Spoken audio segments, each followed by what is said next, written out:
اتعور ده اتعور. شوفوا ماله ده.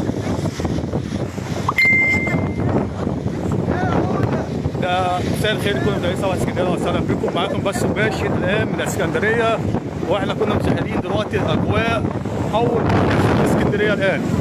طبعا احنا دلوقتي في منطقه ميامي على البحر، والدنيا هنا غرقانه جامد جدا جدا، ونطلب استغاثه من الساده الناس اللي معاهم عربيات. اكتر عربيات على البحر دلوقتي متعطله زي ما انتم شايفين، هنا العربيات متعطله وهنا الدنيا بقت بايظه على الاخر. فنطلب استغاثه عاجله الى اي حد مسؤول، ان في ناس اتعورت على البحر زي ما انتم شايفين كده. ده اخ كان متعور من على البحر الان، وطبعا سبحان الله النهارده يعني اول مره تحصل في التاريخ البشريه ان احنا نلاحظ هذا الشتاء الغزير اللي حصل في اسكندريه، وفي عربات دلوقتي متعطله بتلاقي في الشتاء اللي كان موجود في اسكندريه. طبعا بس اي حد يكون العربيات الاسعاف تكون متعديه على البحر الان، عشان في اكتر الناس اتعورت وفي ناس كانت بتطير وفي ناس يعني سبحان الله اول مره تحصل في اسكندريه هذا الشتاء الرائع اللي حصل الان.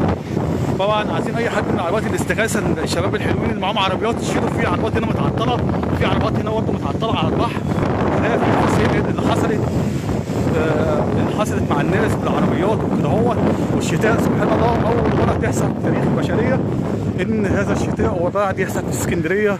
والحمد لله الحمد لله اللي حتى لو في حاجه في اصابات هتبقى في اصابات، بس احنا ما طلبناش اي استغاثه من الاصابات اللي كانت موجوده. بس في واحد هنا بس عينيه وجعته مش عارف حصل له حاجه،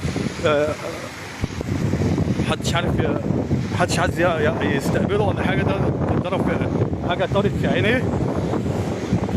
وهنا برضه ركود المياه على البحر. عايزين بس عربيات الصرف الصحي تلحق تستغيث بس بسرعه، عشان في العربيات بدات تتعطل وبدات حركات المرور والناس ان هو في اسكندريه. يعني يا ريت بس في عربيات استغاثه. شفت لنا الميه في منطقه ميامي وفي عربيات برضه متعطله موجوده. فالحمد لله الحمد لله حتى لو في اي اصابات خفيفه من الناس اللي كانت ماشيه في الشارع فربنا يستر عليهم لحد الان. فرجاء بس اي حد من الشباب المحترمين يقدر ينزل استغاثات على البحر الان ويقدر يستقبل الناحيه الثانيه.